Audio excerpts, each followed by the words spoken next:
Property manager.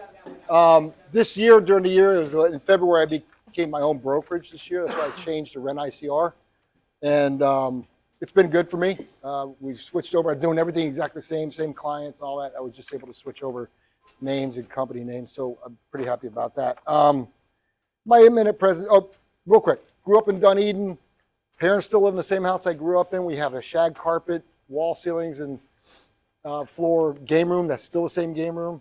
Never used anymore, but that's what we grew up in. They converted a garage, and the guy sold my dad on it would be a soundproof room because of the carpet.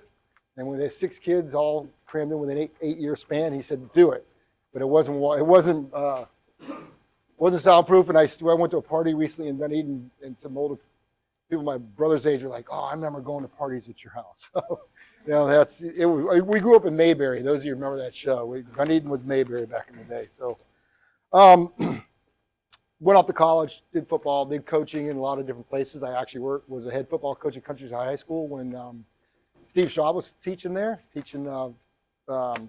and science, right? Yep. And so it just morphed into real estate. I met somebody there. We started doing real estate together, and it just kind of morphed into that. So that's how I got into real estate. I want to do a little question and answer session here with my presentation. So if you're with a family member, friend, or somebody you know that owns rental properties, a lot of people, how do you do that? So maybe a good question would be, or we can all ask this, is, let me throw up my spectacles, so holy mackerel. First off, how do you turn the property? Let's say someone moves out, it's time to go, and Carl, you don't get to answer this one, but what do? It's dirty, you got to trash it out, you got to retouch it up. Who do you use? Does anybody know? Like, if you own your own, do you have a crew that can go in there right away, or you got to go and get bids? What that does is delay the turn time. Now it's off the market longer because you don't have someone ready to go. When you have a property manager like me, we have a guy who's ready to go. He does a full walkthrough. He's got a spreadsheet. He details everything that needs to be done, present it to the owner, and we're ready to go within a week. So that place is on the market in probably 2 weeks. So the speed of turn, because vacancy kills you. You're losing $2,000 a month, $2,000 a month. So I know a lot of owners I will take over property, and they were doing it on their own, and it's been sitting vacant for months because they weren't able to get it turned and get it ready to rent. How do they market? What do they do to market? People think you just put it on Zillow. Those days are over. That might have worked, 12 months ago, but you got to have a marketing platform. Our syndicates tons of other ones. How do you show it? That's a hard proposition for anyone, even my company. You work in Tampa. That guy works in St. Pete. You're trying to show a place in Holiday. How does that get accomplished if you don't know what you're doing? We use what's called agentless showings. We have a digital box that we send codes to, and they go see it on their own, and the thing tells us they lock up. The way we do that, though, is they have to do a mini background check first. Then they have to present ID, a lot of check. We've had no issues whatsoever since 2018 doing that. That's how we're able to show places and rent them faster. Because if you're in Tampa, he's in St. Pete, and he wants to see a place in Holiday, he's never going to see that house or she. So that is one of the biggest slowdowns. Background checks. Ours is national. Those national checks, a lot of people just go, I looked at credit. And ours checks credit, criminal, eviction history, and rental history. Also checks collections. So we look at a whole variety of things. The system we use is a TransUnion thing, and it spits out what's called a tenant score. It's similar to a credit score, but it ranks you as a tenant. And then we verify the income. We don't just go by what they say. We verify it. We get a lot of people to say, hey, I'm a cash. Well, we need to see deposits or whatever, or we work with down payment to move in. We pay for applications. We make them pay for applications. I had somebody go, well, my friend has 22 apps already over the weekend on a place that's down the street. Why can't you get apps? When you go as a renter and you look through Zillow, you can pay a flat fee, and you can apply to as many places as you want with an unlimited amount for paying like $50. We charge $75 per application. That eliminates a lot of stuff. People aren't going to try to get by with anything. Usually we have one app.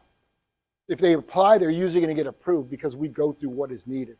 So we weed out all the junk. How much are you going to collect to move in? How much, right, just show of hand, what do you think you collect? Rent's $1,000. Well, how much should you collect to move in? Somebody. 3,000. First and last. First and last. First and last? And Okay. security. Okay, who said times 3? Someone said first. So first, last, and security, that's usually what people try. So first, last, and security, but they move out.